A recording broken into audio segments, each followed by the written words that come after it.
What's going on, everybody? Welcome back to the channel. So this is going to be an interesting game. It's Newcastle versus Man United at St James's Park. We've already beaten them this season in December at Old Trafford in a 2-0 win, and this is a chance for us to do something that we have not done since the 1930-31 season, and it is to get a league double over Man United.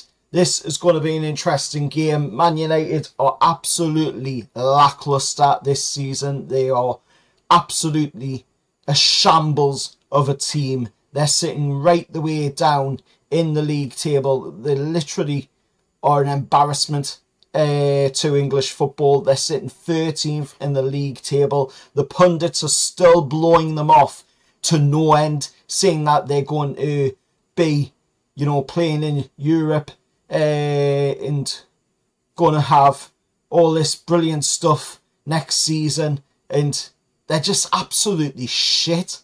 They're just absolutely shit. Man United fans, I'm sure there's been quite a few Man United fans out there right now screaming like they have done for years that they want their owners out at that club. And I've got to say, their little boy Jim Ratcliffe hasn't done anything for them at all. It seemed to become even worse with him being in there, and he's not the full owner. He's only half an owner, if that. And, it's just gone a lot worse there for them. But for a Newcastle United fan, and a Newcastle United fan that was born in the 90s, grown up in the 90s, it's a delight to see, Man United being where they are in the league. And I'm really looking forward to this game at the weekend, because this is a chance for us to put in a really, really good performance. We've been having some brilliant games since that League Cup final against Liverpool. Everybody was saying, we're going to have a hangover off of that. We're going to start, seeing a decline in our performance in the league, and it's not been the case. And I knew it wouldn't be the case, because I know how, professional our players are. I know how professional Eddie is. I know how professional Eddie's coaching staff is as well. Tyndall, Jonesy and the like. And, at the end of the day, there's nothing to say that we could not go the rest of the games this season and win them all, because the fixtures, when you look at them, we've got some very promising fixtures that you would definitely expect us to win. There's probably 3 fixtures out of it that will be tougher, and of course it just happens to be the 3 away fixtures of Aston Villa, Brighton and of course Arsenal. Arsenal are going to want to have a little bit of revenge, but we have beaten them quite a few times this season already. 3 times I believe it is. It would make it 4 if we get the win in that game, of course, when that comes around. Brighton, again, another team that we've somewhat struggled with this season, and most teams always do, to be honest.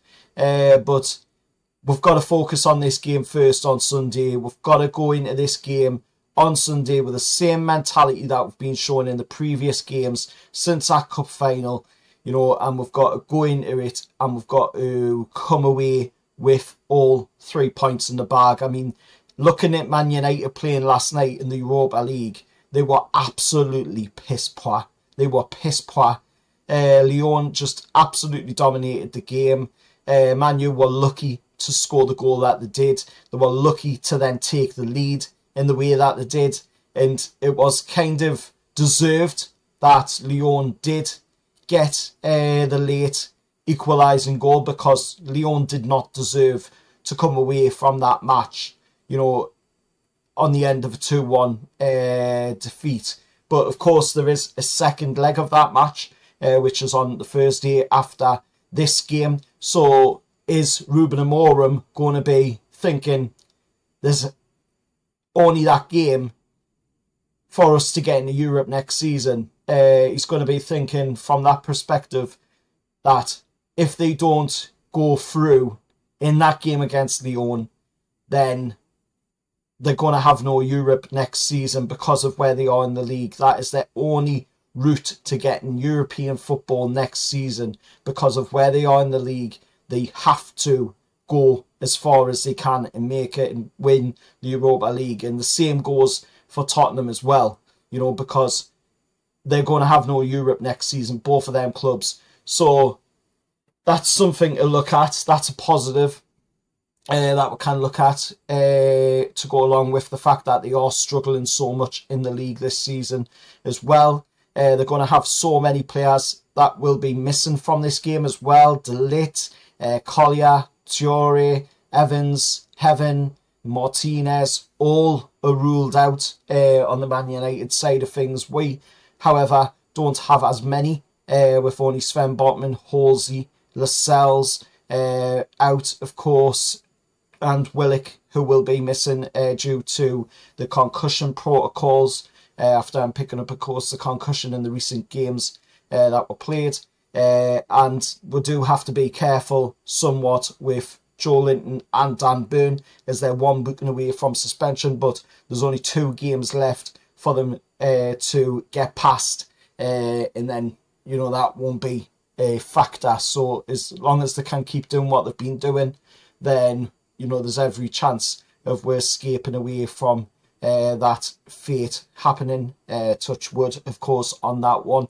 In looking at the stats, of course, Man U have taken 17 out of 45 points away from home in the league this season. That is an absolute disgrace of a points tally to be taken away. They've conceded just 16 away goals only. Arsenal and Palace have conceded fewer, with Arsenal conceding 14 and Palace conceding 12. In Newcastle, of course, like I said, we won the reverse fixture 2-0 at Old Trafford in December at the Theatre of Streams. And we could secure a league double for the first time since the 1930-31 season. The ref for this game will be Chris Kavanagh, and the VAR will be Peter Banks. And this is going to be the 4th game that Chris Kavanagh has presided over as the referee, with the other games being a 2-1 win over Wolves, a 2-0 home Carabao Cup win over Chelsea, and a 2-1 home loss to Fulham. So some pretty decent results in there. Hopefully he doesn't have to be involved in the game too much, though, and the same goes for Peter Banks as well, because Banks is always a dodgy one when he's officiating Newcastle games. But again, it is another Northwest contingent, and Chris Kavanagh, to be honest, in my opinion, shouldn't be anywhere near this match, with him only living 30 minutes up the road from the Etihad as well. So he shouldn't be anywhere near this game. But it's a quick turnaround after this one, as we go in course with our game in hand against Crystal Palace only 3 days later, and then again a quick turnaround again to the Saturday after the Palace game, where we'll be taking on, of course, Aston Villa in the away game down at Villa Park. But it's getting to the business end of the season now. We're currently sitting at the moment 30 games played, 53 points. So, you know, as long as we can keep doing the results that we're doing, then we're right within that area to be getting the European football. And of course, after Arsenal picking up their win like they did against Real Madrid in the first leg of their Champions League game, that now means that Newcastle could still go through into the Champions League by a 5th place, with, of course, the Premier League now claiming a 5th place in Europe for the Champions League as well, after the coefficient ruling going in favour, of course, of England. So it means that we do have an extra Champions League spot now as well. But it's going to be an interesting one. I can't wait to see what happens. And of course, Man United, if they were to lose, it could be a 3 consecutive visits to St James's Park for the first time since 1970. If they were to lose, of course, it would be a another record again. In Newcastle haven't conceded any of the last 8 victories over Man U in all competitions. So a few little match facts there to throw at you, and the fact that Newcastle also have won 3 of the last 4 meetings in all competitions as well against Man U. So another interesting little fact there. And we are looking for our 5th straight win in all competitions, a run which continues in including the EFL Cup. Only Liverpool and Palace have earned more than Newcastle on the points tallies as well. Newcastle's 24 points over the last 12 league games, and Newcastle have won 11 out of our last 15 top flight matches as well. Jacob Murphy has been directly involved in 19 goals in 33 appearances in all competitions this season, scoring 8 goals and providing 11 assists. That's as many as his past 2 seasons combined.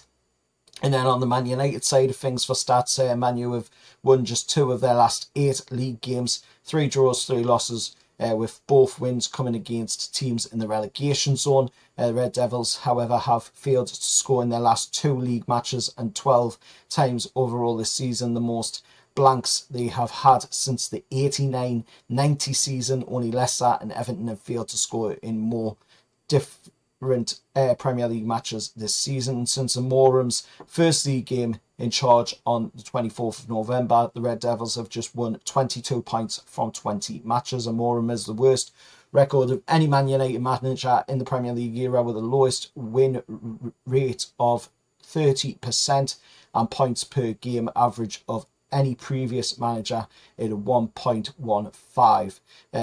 Meunier needs to win all 7 of their remaining matches to beat their previous lowest tally in a Premier League season of 58 in the 21-22 campaign. So they're having a really, really bad season, and let's hope it continues after the game, of course, on Sunday night. Sunday afternoon. Let's hope, Newcastle can come away from the game and we can get that 3 points against Meunier. And of course, there's going to be a massive display as well by War Flags in tribute of course, War King Kev, the Messiah, Kevin Keegan, who will also be in the city for an event. Hopefully, he might make an appearance at St James's Park for the first time in a very, very long time, since, of course, the Fat Boy disappeared from the club as the owner. Till next time, remember, hit like, share, subscribe to the channel. Hopefully you've enjoyed the video. If you have, please hit a like, and like I say, subscribe to the channel, completely free. It does help the channel to grow massively. I'm trying to get 2.5k subscribers, and also there is the sponsor down below, of course, of Stocks FC. If you want to go check that out, press the link. Do get a small kickback off of that as well, which will help to support the channel. Any money made off that will go straight back into the channel to improve the content for you lads and lasses. And my score prediction for this one, it's about 28 years since Newcastle won 5-0 at St James's Park against and yeah, we'll all remember that night back in 96-97 season. Who knows, maybe we could replicate that once again, but I'll happily take, just a 1-0 win, get the 3 points, and if we did that for the rest of the games this season, then I'd be happy with that at the end of the day.